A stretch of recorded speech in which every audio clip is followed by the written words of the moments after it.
There's people's Keishan Prince, today we'll talk about Bojan Krkic and how he suffered from anxiety attacks. So, this is another phenomenal football player who did not reach the heights of his great youth career where he scored nearly 900 goals, and his career didn't hit or transcend into first team football because of a mental lapse. And this is where I tell people that the corner model of a professional footballer is physical, technical, social and mental. And usually 8 out of 10 or 9 out of 10, we've seen predominantly footballers do not make it based on mental issues, whether they have problems off the field, etc. So we're going to talk about Bojan Krkic and the reason why he was unable to reach the potential, should we say, that we all looked for him to be, growing up as a professional footballer. So he said in a recent interview, "I have a problem." He said, "I love football, it's my life." He said it all happened very quick. In footballing terms, it went well, but not personally. I had to live with that. And people say my career hasn't been as expected. When I came up, it was new Messi, or yes, if you compare me with Messi, but what career did you expect? And there are lots of things that people didn't know. I didn't go to the 2008 Euro Championship because of anxiety issues, but we said I was going on holiday.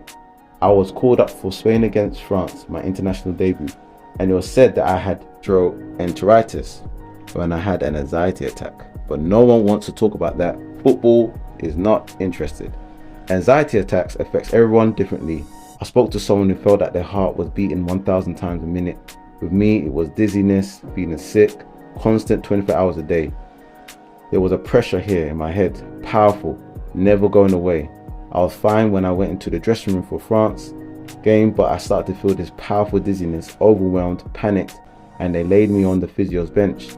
That was the first time, but I had a nasty episodes like that again. There's medicine, psychological treatment to overcome the barriers you've erected, the fear. It started in February and it lasted into the summer. When the Euros came, I decided I couldn't go and that I had to isolate myself. Everyone at the federation knew. Hero sent me messages every week to ask how I was, and the day before the squad was announced, they rang. He said, "Bojan, we're going to call you up." I was in a car going to training. I said, "It hurts to say this, but I can't." I got to the Camp Nou and Carlos Puyol was there, and he said, "Bojan, I'll be your side all the way. I'll be there for you." I said, "Puyi, I can't. I'm on the medication, I'm on the edge." And the next day I saw a headline saying Spain called up Bojan and Bojan says no. He went on to talk about obviously how the press made it feel like he turned it down, but really this was the battling issue that he had. And I believe many people, many players, many people suffer from anxiety in different shape or form because the pressure is immense.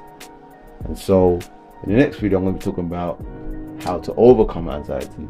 But this is an indication to show you that a young promising footballer suffered from this sort of psychological illness, we could call it as that, or barrier, and it jeopardized or had a real impact in terms of him fulfilling his potential. So this is why I tell everybody to master and really look close at your mind. You get fearful before games, etc., etc., etc., because end of the day, it's the mind that makes up the player.